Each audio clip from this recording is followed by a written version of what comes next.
బులెటిన్లో మరో breaking news. Mahabubabad జిల్లాలో భారీ వర్షాలు పడుతున్నాయి.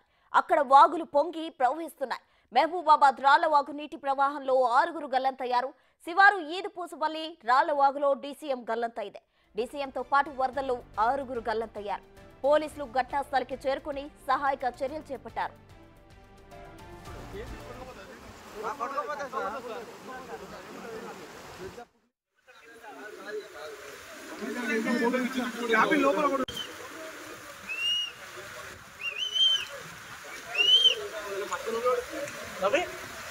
క్యాబిన్ లో ఒకరు ఉన్నారు.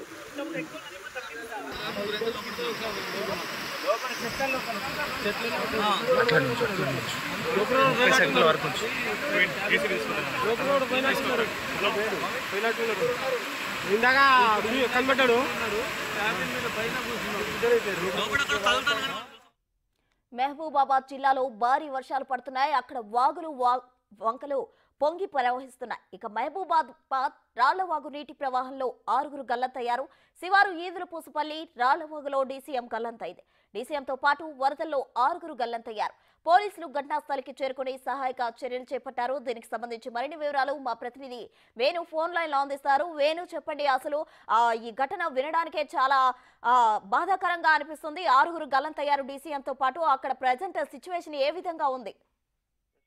ప్రస్తుతానికైతే రాళ్లవాగు వద్దకు రెస్క్యూ టీం కూడా చేరుకుంది. పోలీసులు భారీ తాడు సాయంతో వాళ్ళను బయటకు తీసుకొచ్చే ప్రయత్నం చేస్తున్నారు. అయితే పూర్తిగా చీకటిమయం కావడంతో అసలు అక్కడ ఎంతమంది బ్రతుకున్నారు, ఎంతమంది కొట్టుకుపోయారని కూడా తెలియట్లేదు. ఎందుకంటే ఆ డీసీఎం ప్రస్తుతం అయితే మధ్యాహ్నం నుంచి రాళ్లవాగు ఉదురుతుండడంతో అక్కడ ఎవరు రావద్దంటూ భారీ స్థాయి చెట్టును కూడా అక్కడ అడ్డంగా వేయడం జరిగింది. అయితే 7 గంటల ప్రాంతం లోపల అధికారులందరూ అక్కడికి వెళ్లిపోవడంతో ఆ డీసీఎం డ్రైవరు అత్యుత్సాహం కొద్దీ ఆ యొక్క బారికేడ్లు ఆ చెట్లను పక్కకు జరిపి అక్కడ వేచున్న కొంతమందిని కూడా రోడ్డు దాటిస్తారంటూ చెప్పి ఆ డీసీఎం ఎక్కించుకొని రావడం జరిగింది. అయితే మార్గ మధ్యంలో వరద ఉధృతికి ఒక్కసారిగా వన్ సైడ్ డీసీఎం కూడా బోల్తా పడి అక్కడే ఆ నీళ్ల లోపల ఆగిపోయిన పరిస్థితి. అయితే డీసీఎం పైకి ఎక్కి ముగ్గురు మాత్రం అక్కడ నుంచి ఆర్తనాదాలు చేస్తుండడంతో స్థానికులు విని పోలీసులకు సమాచారం అందించారు. ప్రస్తుతానికి ముగ్గురు మాత్రమే అక్కడ ఆ ఫ్లడ్ లైట్ వెలుతురు లోపల కనిపిస్తున్నారు. అక్కడికి ఆ రెస్క్యూ టీం అయితే వెళ్లే ప్రయత్నాలు చేస్తుంది. మరొక ముగ్గురు పరిస్థితి మాత్రం అక్కడ కనిపించట్లేదు. అయితే వీళ్ళు కావాలనే వచ్చారా లేకపోతే అత్యుత్సాహం కొద్ది వచ్చి ఇరుక్కున్నారా అనేది కూడా తెలియాల్సింది. వీళ్ళందరికి సంబంధించి ఎక్కడెక్కడ వారు వీళ్ళ డీటెయిల్స్ కూడా పూర్తిగా తెలియకపోవడంతో ప్రస్తుతం వారందరినీ రెస్క్యూ చేసిన తర్వాతనే అసలు ఎందుకు వచ్చారు, ఎంతమంది అనే దాంట్లో కూడా క్లారిటీ వచ్చారు. ప్రస్తుతానికి మాత్రం 6గురు మాత్రమే అధికారులు అయితే భావిస్తున్నారు. కొద్దిసేపట్లో రెస్క్యూ అయితే ముగ్గురు చేసే అవకాశం అయితే కనిపిస్తోంది.